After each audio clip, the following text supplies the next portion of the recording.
Hi മുത്തോണ്ട് എന്തൊക്കെ പാടസ് പോലെ ഞാൻ ഇന്നലെ ഒരു വീഡിയോ ഇട്ടിരുന്നു. നമ്മുടെ ഇറാൻ്റെ യുദ്ധം അവസാനിച്ചിട്ടില്ലെങ്കിൽ കേരളവും ഇന്ത്യയൊക്കെ വളരെ പട്ടിണിയിലാവുന്നു.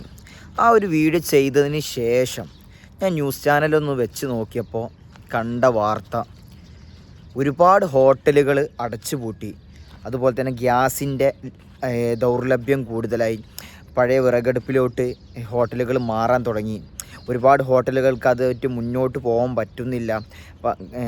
അവരുടെ ജോലി ടൈം ഒരുപാട് ടൈം നീളാണ്. ആവശ്യത്തിനുള്ള പണിക്കാർ ഇതിന് ഇല്ല. കാരണം ഗ്യാസ് ആകുമ്പോൾ അത്രത്തോളം ഒരു പണിക്കാർ ആവശ്യമില്ല. വിറകാകുമ്പോൾ അത് പ്രത്യേകം നോക്കണം, അങ്ങനെയുള്ള പല കാര്യങ്ങൾ. പിന്നെ ഈ വിറകും കിട്ടണ്ടേ. നമ്മൾ ഈ വിറകും നമ്മുടെ നാട്ടിലുള്ള കാടും മലയൊക്കെ വെട്ടി അതൊക്കെ ഇപ്പോൾ നികത്തി അവിടെയൊക്കെ വീടും ഫ്ലാറ്റും കയറ്റി നമുക്ക് വിറകും കിട്ടാതായല്ലോ. അപ്പോൾ ഏറ്റവും കൂടുതൽ ഇത് ബാധിക്കുന്നത് ഹോട്ടൽ ഉടമകളെ, അതിനേക്കാളുപരി ബാധിക്കുന്നത് നമ്മുടെ നാട്ടിലെ വീട്ടമ്മമാരെയാണ്. കാരണം അവർക്ക് ഗ്യാസ് ഇല്ലാതെ മുന്നോട്ട് പോകുക എന്ന് പറഞ്ഞാൽ വളരെ ബുദ്ധിമുട്ടുള്ള കാര്യം. ചില കാര്യങ്ങൾ മാത്രം അവർ വിറകടുപ്പിലൊക്കെ ചിലപ്പോൾ അഡ്ജസ്റ്റ് ചെയ്യും. പക്ഷെ എല്ലാ കാര്യങ്ങളും അതൊരു വിറകടുപ്പിൽ അഡ്ജസ്റ്റ് ചെയ്യാന്ന് ഇന്നത്തെ കാലത്തെ സ്ത്രീകൾക്ക് അതൊരു ബുദ്ധിമുട്ട് തന്നെയാണ്. അത് എത്ര ആളുകൾ ഇല്ല എന്ന് പറഞ്ഞാലും അതവർക്ക് ബുദ്ധിമുട്ടാണ്. കാരണം ആ പഴയ കാലഘട്ടത്തിലുള്ള രീതിയിലുള്ള സ്ത്രീകളൊന്നുമല്ല ഇപ്പോൾ.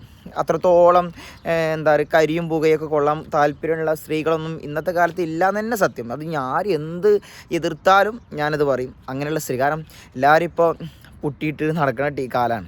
അപ്പോൾ അവർക്കിത് മുഖത്തൊക്കെ ഈ കുറച്ച് ചൂടും പുകയൊക്കെ ആകുമ്പോൾ അതൊക്കെ ഒലിച്ചു പോകും. ആ പഴയ കാലത്ത് അങ്ങനെയല്ല. ഞാൻ എൻ്റെ ചെറുപ്പം എന്ന് പറയുമ്പോൾ ചില ആളുകൾക്ക് അതിനകത്രം പ്രായമല്ല, 10-28 എന്തായാലും വർഷം ഉണ്ടല്ലോ. ഈ 28 വർഷത്തിന് ഈ ആ ചെറുപ്പകാലത്ത് ഒരു 4-5 വയസ്സ് ആ ടൈമിലൊക്കെ നമ്മുടെ വീടിൻ്റെ അടുത്തുള്ള കുറച്ചാണ് മുകളിൽ കയറിയാൽ ഞങ്ങളവിടെ ഒരു കാടുണ്ട്, കോട്ടക്കാട് എന്ന് പറയും. ഈ കാട് വലിയ കാടാണ്. നമ്മുടെ പാലക്കാട് അവിടെയുള്ള കാടുകൾ പോലെ തന്നെ വലിയൊരു കാടൊക്കെ തന്നെ. ഇന്നിപ്പോൾ അവിടെ ഓരോ ഫ്ലാറ്റും കാര്യങ്ങളൊക്കെ വന്നിട്ടോ.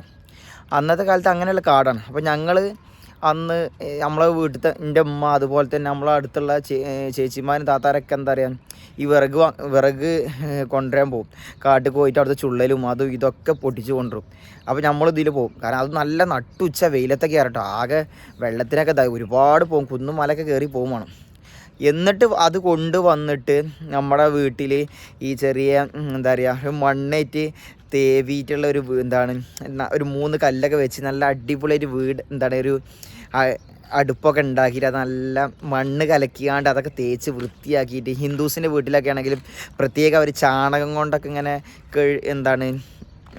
സെറ്റാക്കിയിട്ടൊക്കെ ഒരു ഇതൊക്കെ ഉണ്ടായിരുന്നു.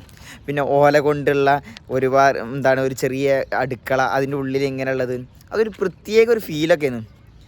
ആ ഒരു കാലഘട്ടത്തിലുള്ള സ്ത്രീകൾക്കൊക്കെ അതൊരു അതൊരു വേറെ ഒരു സംഭവമായിരുന്നു. പക്ഷെ ഇന്ന് നമ്മുടെ അന്ന് ഗ്യാസുള്ള വീട് എന്ന് പറഞ്ഞാൽ വളരെ കുറച്ചുള്ളൂ. നമ്മുടെ നാട്ടിലുള്ള അത്യാവശ്യം പണക്കാർ വീട്ടിൽ മാത്രമേ ഗ്യാസൊക്കെ ഉള്ളൂ, അല്ലാതെ നോർമലി ആരുടെ വീട്ടിലും ഗ്യാസ് ഇല്ല.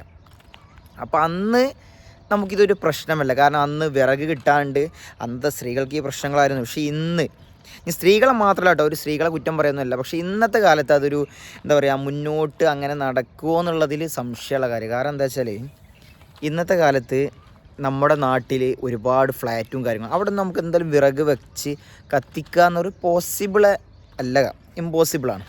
നമുക്ക് എന്തായാലും അതന്നെ നമ്മുടെ വീട്ടിലപ്പോൾ ഗ്യാസ് ആണെങ്കിൽ കൂടി നമ്മൾ പുകയില്ലാത്ത അടുപ്പും കാര്യങ്ങളൊക്കെ സെറ്റ് ചെയ്യുക. അല്ലെങ്കിൽ വീട്ടിൽ മൊത്തം പുക കൊണ്ട് നിറഞ്ഞിട്ട് ആർക്കും ഒരു അങ്ങോട്ടും ഇങ്ങോട്ടും തീരാൻ പറ്റില്ല. ആ ഒരു ശ്വാസം മുട്ടും കാര്യങ്ങളൊക്കെ വരും. അപ്പോൾ അത് വളരെ ബുദ്ധിമുട്ടായ കാര്യമാണ്. പണ്ട് നമ്മൾ ഓടിട്ട് വീടാകുമ്പോൾ ഇതിൽ കൂടെ ഒക്കെ ആയിട്ട് അതിൻ്റെ പുകയൊക്കെ പോകും. പക്ഷെ ഇന്ന് ടെറസ് വീടല്ലേ, അപ്പോൾ പരമാവധി അത് എന്തായാലും പോകില്ല, വീടിൻ്റെ ഉള്ളിൽ തങ്ങിക്കും. അപ്പോൾ പുകയില്ലാത്ത അടുപ്പ് തന്നെ വേണം. അതും ഈ വിറകും കൂടി ആകുമ്പോഴോ വളരെ ബുദ്ധിമുട്ടല്ലേ. ഇനി നമ്മൾ അറിയും ചിലവർ നമുക്ക് വീടിൻ്റെ പുറത്ത് അടുപ്പ് വെച്ച് അവിടെ ഉണ്ടാക്കാമെന്ന്. അത് എല്ലാവർക്കും അത് സാധ്യമല്ലല്ലോ. എല്ലാവർക്കും നമ്മളെപ്പോലെ അല്ലെങ്കിൽ മറ്റുള്ളവരെ പോലെ എല്ലാവർക്കും സ്ഥലം ഉണ്ടാവണമെന്നില്ല. ഫ്ലാറ്റിലുള്ളവർക്ക് തീരെ ഉണ്ടാവില്ല. അവർക്ക് അവരുടെ വസ്ത്രം തന്നെ അലക്കിയിടാനുള്ള സ്ഥലം തന്നെ ചില ആളുകൾക്ക് ഉണ്ടാവില്ല. അപ്പോൾ അങ്ങനെയുള്ളവർക്ക് അവരിങ്ങനെ വിൽക്കാറുണ്ട്. ഭയങ്കര ബുദ്ധിമുട്ടുള്ള കാര്യം. എന്തായാലും വളരെ ഒരു ദുരിതത്തിലേക്ക് തന്നെ നമ്മുടെ നാട് പോകുന്നത്. ഇതൊരാളെ കുറ്റം പറയാൻ വേണ്ടിയിട്ടൊന്നുമല്ല, പക്ഷെ എന്നാലും പറയുക, നമ്മുടെ നാട്ടിൽ സ്ത്രീകൾക്കൊക്കെ വളരെ ബുദ്ധിമുട്ടാകും എന്നുള്ളതിൽ ഒരു സംശയമുണ്ട്. കാരണം അതുമാത്രമല്ല, ആദ്യം കിട്ടുന്ന പോലെയുള്ള ഗ്യാസ് സിലിണ്ടറൊന്നും ഇപ്പോൾ കിട്ടുന്നില്ല. വളരെ എന്താ പറയുക, ഒരു നിശ്ചിതമായത് മാത്രം, അതും അത്രത്തോളം ബുദ്ധിമുട്ടിയാണ് കിട്ടുന്നത്. എല്ലാത്തിൻ്റെ വിലകൾ കൂടുകയാണ് ഒരുപാട്. ഈ യുദ്ധം കൊണ്ട് സത്യം പറഞ്ഞാൽ നമ്മുടെ ഇന്ത്യക്ക് വളരെ മോശമായ ഒരു കാഴ്ച ആണ് നമ്മൾ കണ്ടുകൊണ്ടിരിക്കുന്നത്. കേരളത്തിന് അതിനേക്കാൾ ബുദ്ധിമുട്ടായ ഒരു അവസ്ഥയിലൂടെ കടന്നു പോകുന്നത്. എന്തായാലും എല്ലാം മറിയട്ടെ. കാരണം നമ്മുടെ നാട്ടിലൊക്കെ അത്രത്തോളം നമ്മൾ കൊറോണയ്ക്ക് ശേഷം ഒന്ന് കെട്ടിപ്പടുത്ത് വന്നതാണ്. അത് പിന്നെയും അത് ആ ഒരു അതിനേക്കാൾ മോശമായ അവസ്ഥയിലേക്ക് നീങ്ങുകയാണെങ്കിൽ എന്താ പറയുക, ഒരുപാട് ഈ നമ്മുടെ അവസ്ഥ, നമ്മൾക്ക് അത്യാവശ്യം പ്രായം പക്വതൊക്കെ ആയത് വിചാരിക്കാം. ഈ പൊടിക്കുഞ്ഞുങ്ങളൊക്കെ ഉണ്ടല്ലോ, അവർക്കൊരു നേരത്തെ അന്നം കഴിക്കാനുള്ള ഒരു അവസ്ഥ ഇല്ലാതിരിക്കുമ്പോഴുള്ളത് നമുക്ക് അവരെ മുമ്പിൽ വെച്ച് കാണുമ്പോൾ ഒരുപാട് സങ്കടം ഉണ്ടാവില്ലേ. അപ്പോൾ അതൊന്നും ഇല്ലാതിരിക്കട്ടെ. എന്തായാലും വേഗം എല്ലാം റെഡി ആവട്ടെ. എല്ലാവരും പ്രാർത്ഥനകൾ ഉണ്ടാവണം. കാരണം ഇപ്പോഴും ഗൾഫ് കൺട്രീസിലൊക്കെ വളരെ മോശമായ രീതിയിലാണ് പോകുന്നത്. അപ്പോൾ എല്ലാവരും നിങ്ങൾ നാട്ടിൽ നിന്ന് ചിരിച്ച് കളിക്കണ പോലൊന്നുമല്ല ഇവിടുത്തെ സിറ്റുവേഷൻ കാര്യങ്ങളൊക്കെ.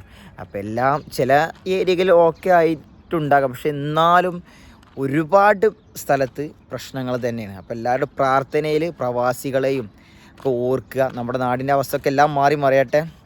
അത്രേ ഉള്ളൂ.